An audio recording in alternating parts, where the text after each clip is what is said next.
السلام علیکم ورحمۃ اللہ وبرکاتہ۔ حاضرین ناظرین، کیا ہم اس مرتبہ لاک ڈاؤن کی وجہ سے عید کی نماز اپنے اپنے گھروں کے اندر پڑھ سکتے ہیں یا نہیں؟ چلیے تو اس مسئلہ کو علماء کرام و مفتیان کرام سے پوچھتے ہیں اور کہتے ہیں، علماء کرام کی بارگاہ میں عرض کرتے ہیں، کیا ہم اس مرتبہ لاک ڈاؤن کی وجہ سے مسجد میں جا کر کے نماز عید نہیں پڑھ سکتے ہیں؟ پرمیشن نہیں ہے تو کیا ہم عید کی نماز اپنے اپنے گھروں کے اندر پڑھ سکتے ہیں، جماعت کے ساتھ یا بغیر جماعت کے ساتھ؟ تو علماء کرام و مفتیان کرام فرماتے ہیں کہ ہم عید کی نماز اپنے اپنے گھر کے اندر نہیں جماعت کے ساتھ پڑھ سکتے ہیں اور نہیں تنہا پڑھ سکتے ہیں۔ یعنی اس مرتبہ ہم لوگ عید کی نماز نہیں پڑھ سکتے ہیں، تو لہذا ہم عید کی نماز کے بجائے اس مرتبہ ہم کیا پڑھ سکتے ہیں؟ تو حضرات ہم عید کی نماز تو نہیں پڑھ سکتے ہیں، تو ہم لوگ اس مرتبہ عید کی نماز کے بجائے 4 رکعات نماز نفل اپنے اپنے گھروں کے اندر تنہا پڑھیں گے۔ اس نماز کو آپ نماز نفل کہہ لیجئے یا تو نماز چاشت کہہ لیجئے۔ تو حضرات اس نماز کا وقت کیا ہے؟ تو حضرات اس نماز کا وقت وہی وقت ہے جو عید کی نماز کا وقت ہوتا ہے، یعنی زوال سے پہلے ہم عید کی نماز پڑھ لیتے ہیں۔ اسی طرح اس نماز کو بھی ہم لوگ زوال سے پہلے اپنے اپنے گھروں میں پڑھ لیں گے۔ تو حضرات چلیے اب بتاتا ہوں کہ نماز نفل کس طرح اپنے گھروں میں پڑھیں گے۔ تو سب سے پہلے میں یہ کہہ دینا چاہوں گا کہ نماز نفل اپنے اپنے گھروں میں تنہا یعنی تنہا جماعت کے ساتھ نہیں پڑھیں گے، یعنی اکیلا پڑھیں گے۔ اب کس طرح اس نماز کو پڑھیں گے، اس کی نیت کیا ہے، اس نماز کو پڑھنے کا طریقہ کیا ہے؟ تو سماعت کیجیے۔ طریقہ یہ ہے کہ سب سے پہلے ہم قبلہ کی طرف ہو جائیں گے اور نیت کریں گے۔ تو اس نماز کی نیت کیا ہے؟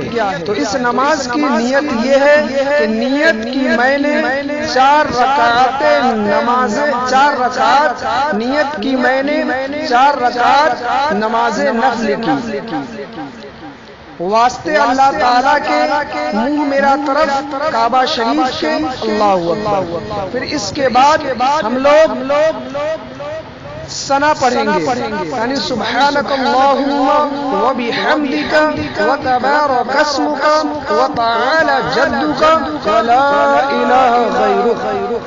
پھر اس کے بعد تعوذ پڑھیں گے، یعنی اعوذ باللہ من الشیطان الرجیم۔ پھر اس کے بعد تسمیہ پڑھیں گے، یعنی بسم اللہ الرحمن الرحیم۔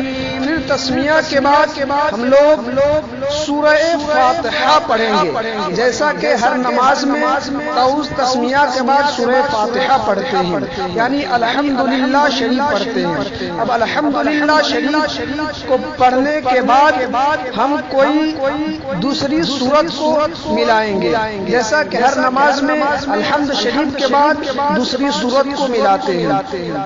اب اسی طرح سے ہم ایک رکعت نماز مکمل کریں گے، پھر دوسری رکعت نماز پڑھیں گے۔ دوسری رکعت نماز میں جس طرح ہم لوگ تحیات پڑھنے کے لیے قاعدہ اولیٰ میں بیٹھتے ہیں، اسی طرح اس نماز میں بھی ہم قاعدہ اولیٰ میں بیٹھیں گے اور تحیات پڑھیں گے۔ تحیات پڑھنے کے بعد ہم تیسری رکعت کے لیے کھڑے نہیں ہوں گے، جیسا کہ اور نمازوں میں ہم لوگ تیسری رکعت کے لیے کھڑے ہوتے ہیں تحیات کے بعد، لیکن اس نماز میں ہم تحیات کے بعد کھڑے نہیں ہوں گے بلکہ درود ابراہیمی بھی پڑھیں گے، یعنی درود ابراہیمی پڑھنے کے بعد ہم لوگ تیسری رکعت کے لیے کھڑے ہوں گے۔ پھر تیسری رکعت کے لیے جب کھڑے ہوں گے تو پھر سے ہم لوگوں کو ثنا پڑھنا ہوگا، یعنی سبحانک اللہم وبحمدک وتبارک اسمک وتعالی جدک ولا الہ غیرک۔ پھر تعوذ پڑھیں گے، یعنی اعوذ باللہ من الشیطان الرجیم۔ پھر تسمیہ پڑھیں گے، بسم اللہ الرحمن الرحیم۔ پھر الحمد شریف پڑھیں گے، الحمد شریف پڑھنے کے بعد پھر دوسری سورت ملائیں گے۔ اب اس طرح سے ہم 4 رکعت نماز نفل مکمل کریں گے۔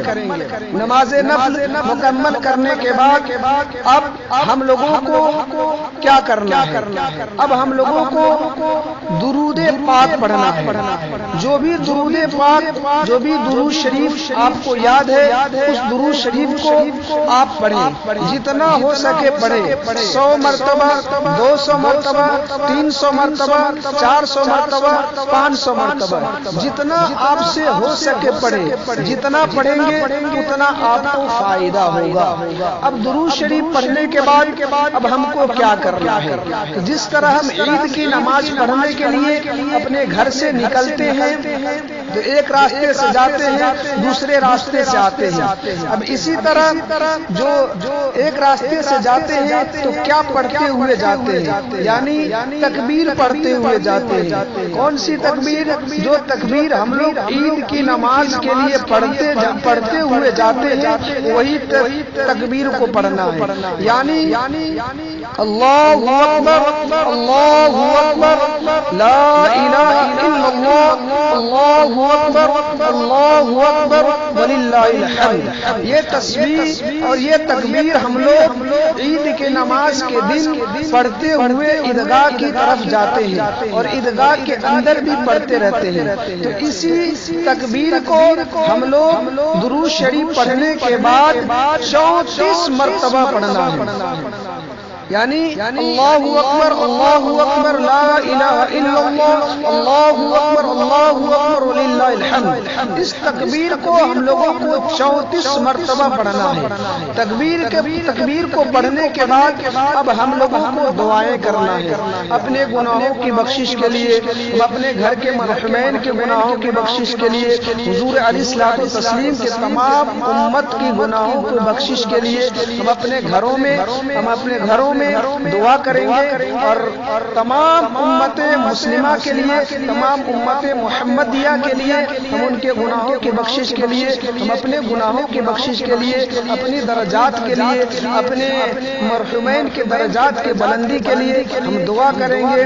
اور اس کے بعد دعا کرنے کے بعد جو ہم لوگ عید کے دن جو کرتے ہیں وہ کریں گے۔ حضرات گرامی، جہاں تک کہ آپ کو سمجھ میں آ گیا ہوگا کہ ہم کو نماز عید کے بجائے کیا کرنا ہے اپنے گھروں میں اور کیا نہیں کرنا ہے۔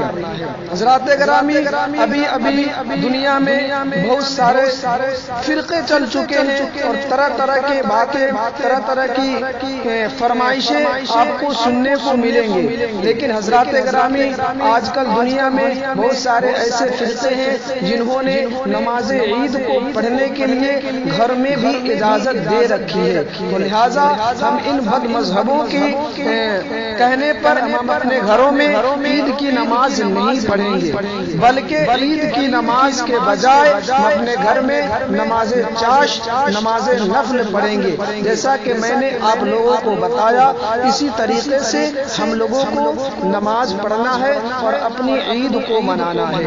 اللہ تبارک و تعالیٰ کی بارگاہ میں دعا ہے کہ مولا کائنات تو اپنے حبیب علیہ الصلوۃ والتسلیم کے صدقے طفیل میں ہم سبوں کے اندر علم صالح اور علم نافع عطا فرما اور ہمارے گناہوں کو معاف عطا فرما، آمین بجاہ سید المرسلین صلی اللہ تعالی علیہ وسلم۔ السلام علیکم ورحمۃ اللہ وبرکاتہ۔